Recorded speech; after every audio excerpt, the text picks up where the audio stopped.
NFL draft nerds, welcome in. Senior Bowl day one practices are in the books. I've got my takeaways, my standouts. I'm fired up to get into it. So these practices, the way they're structured, you get individual, you get one-on-one between offensive line, defensive line, wide receivers and corners, defensive backs. Then you get some 11 on 11. The American team did some 7-on-7 as well.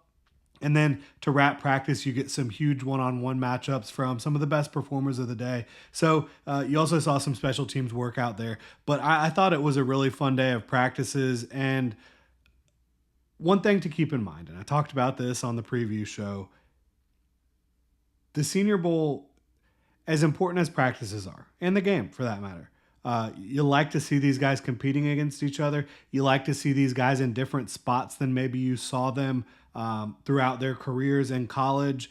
But a lot of this for NFL teams is about meeting with these prospects and these players, learning more about them as people, getting the background work on them, and also kind of the communication you get with other scouts, other general managers, and get the vibe checks on some of these other prospects. So that's kind of how it goes for teams. But there's certainly some guys that stood out to me on the practice field and some different things that kind of stood out. So we're going to talk about that here today. Really appreciate y'all tuning in. If you enjoy NFL draft content, you are in the right place at Rogue Football. It is all draft all the time. So national team practice first today. We're just going to run through the names. They're not in any specific order. They're not in, arranged by position. This is just my quick notes that we're going to run through and have some fun doing it. So the biggest standout to me, and there were some serious standouts for the national team, probably more consistent practices for a few guys on the national team than on the American team overall. I think American team, there was a lot of back and forth. There was but national team, offensive lineman Gray Zabel out of North Dakota State, a guy I've talked to y'all quite a bit about on the channel. I pegged him as someone who, as a tackle should probably kick inside, maybe even play center or guard. And he has played guard in the past at North Dakota State, but he dominated at tackle at North Dakota State in 2024. He came in with a little bit shorter arms, 32 and a quarter-ish arms, so makes sense kicking him inside. They gave him some center reps today. They gave him some guard reps today. He handled just about everyone on every single rep, and I think that he was absolutely one of the most impressive guys. I just think that he's got great hands. He has very good balance, center of gravity. I think he's a good athlete overall. There's just so much to like about his game and the way he approaches it. Kind of plays like a professional already. Plenty of experience, but obviously not against the highest level of competition. But Gray Zabel, to me, is an early day two guy, bottom line. And I think that whether you're nabbing him to play center or guard, you can feel real comfortable with it. It was nice to see him snap the ball. Did not look uncomfortable snapping it and then getting out of his stance. You've seen some guys in the past where they haven't really played center and they might struggle a little bit, not necessarily with snapping it, but the having to focus on being able to snap the ball accurately and then getting out of their stance. It's just not natural for some of them. I think for Gray Zabel, it absolutely was. And so great day for him. Tight end Elijah Arroyo out of Miami had an amazing day. And this guy is a big athlete coming out of Miami, and he's so fluid at his size.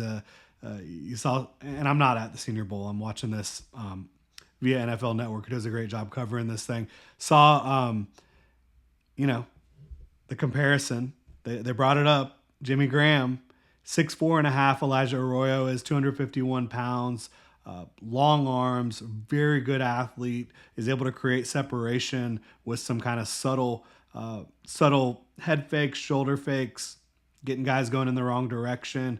And he's got great hands, does not drop the football. Kind of a one-year wonder at Miami, but somebody who I think is primed to be a day two tight end and probably project to be a starter in the NFL.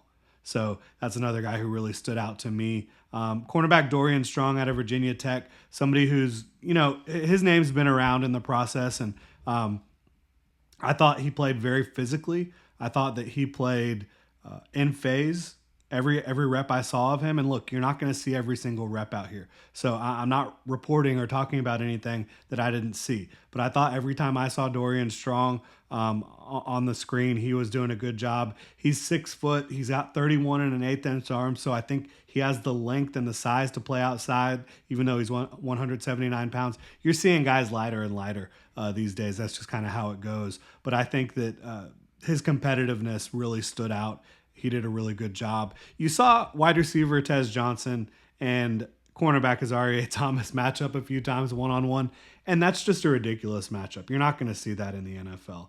Tez Johnson's going to be in the slot. Azareye'h Thomas is going to be outside on the line of scrimmage, pressing up against bigger outside receivers and doing a good job disrupting at the line. This was not a situation that was advantageous for Azareye'h Thomas going up against a Tez Johnson in that type of situation. So Tez Johnson was able to create separation and make Azareye'h not look as coordinated as he actually is, because look, this is like a featherweight going against a heavyweight in a match where you're not allowed to actually touch each other, right? The featherweight's going to look better. So I'm not worried at all about how Azareye'h Thomas looked against Tez Johnson, right? That's something I don't think you should be concerned about. That's not the type of player he's going to be going up against at the NFL level, and that's not the situation. Like, he's going to be on the line of scrimmage, being able to use that length and strength to disrupt, and he has great press technique, good fluidity, size, length, all that good stuff.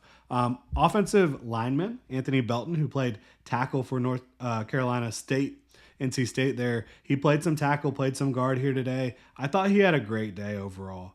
Somebody who has the physical tools to be a stud at the next level, but I think it's been a little bit about consistency overall for him. And he's 6'5" and 3/8, 345 pounds, has huge hands, 34 and 5/8 inch arms. Like, he is a physical specimen, and I thought he did really good at guard. So maybe you talk about kicking him inside potentially and having an absolute mauler on the interior who can also protect your quarterback and not have as much there's some issues kind of playing in space for somebody that big, playing on an island. So Anthony Belton, good day for him. How about defensive tackle Jamari Caldwell out of Oregon, the less heralded Oregon defensive tackle prospect? Obviously, everybody knows about his teammate, who's probably going to end up being a first, maybe early second round pick in Derek Harmon. But Jamari Caldwell, he is huge, and he has a lot of quickness. Obviously, he has power at his size, but you don't expect him to be as quick and nimble as he is when you look at him, and he's a big boy. He's 6'2", 342 pounds, and he's got quickness, nimbleness, explosiveness off the ball. He had a big-time day, I thought. Mike Green, he had a good day overall. I don't think he was perfect by any stretch, but he had a good day, and you saw him really take advantage of Marcus Bowe out of Purdue. And the more I watch Bowe, the more concerned I am with him at tackle. And you see flashes on tape where it looks like he's just kind of out of his depth a little bit. I think he needs to play center. I think they need to get him inside tomorrow and have him play center and see if he can do that, because I think that's going to be his best path to success at the NFL level. Otherwise, I think you're talking about like a long development process, because he just doesn't always know how to properly leverage himself, properly set and get himself in the right spot. He gave up the inside to Mike Green pretty bad. And so it's too inconsistent right now for him. It certainly is. I thought center Jonah Monheim out of USC, who's moved around throughout his career, he did a really good job snapping and protecting and just staying square with his opponent. Defensive tackle Darius Alexander, who we've talked about on the channel, he is so explosive out of Toledo, and he was a problem in this one for the offensive line. He did a great job disrupting. Defensive tackle Joshua Farmer, who Daniel Jeremiah actually has in his top 50 out of Florida State. This guy I thought I was high on, talking about him as maybe like an early day 3 guy. DJ is very high on Josh Farmer, but he's got incredible length at over 35-inch arms. He's 315 pounds. He is powerful. He is explosive. He is hardworking. And every single rep, he was finishing in a spot where he would have gotten the quarterback off his spot. He didn't have very many clean wins in one-on-one, but you noticed him. You have to take notice of a guy like that. And even if he's not creating early disruption, he is going to be moving your quarterback off the spot, creating pockets that are unadvantageous for quarterbacks and very advantageous for edge rushers trying to get home. So I think Joshua Farmer, a lot of potential there, a lot of talent, physical ability. Edge Donovan Ezraku out of Boston College, he was unbelievable. He had a great day, tons of wins in one-on-ones, and this is just such a high-effort, high-energy player who also has the length, the explosiveness, the athleticism, the technique to set the edge as well. So I think that he's doing very well for himself at the beginning of this draft process and will continue to rise. Wyatt Milam, tackle out of West Virginia, we've talked about. I think he's a guard. I don't think that he has the movement skills or the length to really hang on an island with some of these stud edge rushers, including Donovan Ezraku. You got to kick him inside, and I think he'll have a very, very strong career as a guard in the NFL. Tight end Terrence Ferguson out of Oregon, another Oregon guy. We're talking about a lot of those guys here today. There will be another one coming up too, but I thought that the way he moves at his size is just so impressive, and he's kind of a natural route runner. 6'4", 6'5", essentially, 245 pounds, 33 3/8 inch arms. He's got great wingspan, great length. I think that he's a very fluid athlete at his size and somebody who will certainly be making an impact at the next level, if not as a starter, as a role player at tight end, pass catching tight end. Edge, Femi Oladejo, I had not heard of him before today, but he made some plays and he's got some traits that you can get excited about. He's 6'3", 261 pounds. He has 33.5-inch arms. Was playing linebacker before this year is what I've read up on him, and he converted to edge over at UCLA. And he was able to make some plays both as a pass rusher and run defender in this one. So I think that's a name to keep an eye on as this draft process continues on. Linebacker, Jeffrey Bassa out of Oregon, another Oregon guy, 6'1", 226. He had a great day. Whether it was filling the gaps against the run, he was one of the guys that they called out at the end, and he had to go one-on-one. He ended up initially not being in great position as a coverage player against Donovan Edwards, but he was able to recover, make a great play on the ball, come up with the play. And I just feel like he's the type of guy that's going to continue to make plays. And I haven't watched his tape yet, so I'm excited to get into that certainly. But from what we saw here today, he's a high class competitor, and he was a team captain at Oregon as well. Quarterback Tyler Shug out of Louisville. I thought that he just showed a live arm, an accurate arm. I felt like he was able to throw off platform a decent amount, and he was the most impressive quarterback on the national team for me today. And then you've also got defensive lineman Aeneas Peebles, the last national team guy I needed to touch on. He was special, just too explosive off the ball out of Virginia Tech. I think he's going to be a guy that, as a 3 tech, is going to be pretty difficult to deal with at the next level, even undersized though. American, Edge Walter Nolan. What can you say about the guy? He's unbelievably explosive, and I think that he had a good day, not a great day, but you saw reps where it was just insane. The get off, the twitch, the power he can generate because of his explosiveness.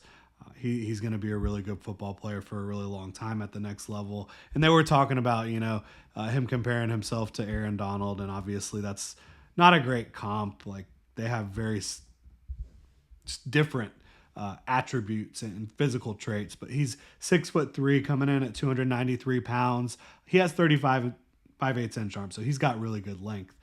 A guy that I think is going to be a really, really disruptive 3 tech in the NFL for a long time. Early Pro Bowl potential. I thought offensive lineman Miles Frazier out of LSU, somebody who I haven't put eyes on yet on tape yet. Offensive lineman Clay Webb, offensive lineman Jackson Slater, all those guys against a really talented defensive front either had great days or had a lot of great reps. I think Frazier was very clean. Webb was very clean. Jackson Slater had a couple reps that maybe it looked like maybe poor communication, didn't know what his exact assignment was. But Clay Webb and Miles Frazier are 2 guys that were really impressive to me. Defensive lineman Omar Norman Lott out of Tennessee. He came in a lot lighter than he was listed at Tennessee, but his explosiveness still pops. He's really difficult to get hands on at the line of scrimmage because of his explosiveness and get off. Shamar Stewart, Texas A&M. really good day overall, and he's going to be a great player in the NFL as a run defender and developing pass rusher. But at the end, he went against Carson Vincent in that final one-on-one, and Carson Vincent won it. Shamar Stewart tried to hit the inside spin, and quite frankly, if you're one-on-one and you've got to win a rep and you're Shamar Stewart, you're 6'5", 285 pounds, 34-inch arms, you have unbelievable speed to power and explosiveness. Just run through that guy, right? I say you either bull rush him, you try to long arm, go up and under, something like that. There's no reason you need to try to do an inside spin as your go-to move, in my opinion. Hopefully, we can see him do a little bit more of that. It didn't look bad, by the way. It was just like you have to threaten upfield before you hit that inside spin. He didn't do that, so Vincent just sat on it, and good for him, who had a good day as well. Carson Vincent, the small school guy. Talking about a couple of Kentucky guys, Deion Walker. Hey, Clay Webb got him in their final one-on-one at the end of practice, which was cool to see from Webb. But Walker, what you saw on tape is a lot of what you saw here. Like, he pops up too high. He's 6'7", 340 pounds, almost 35-inch arms, huge hands.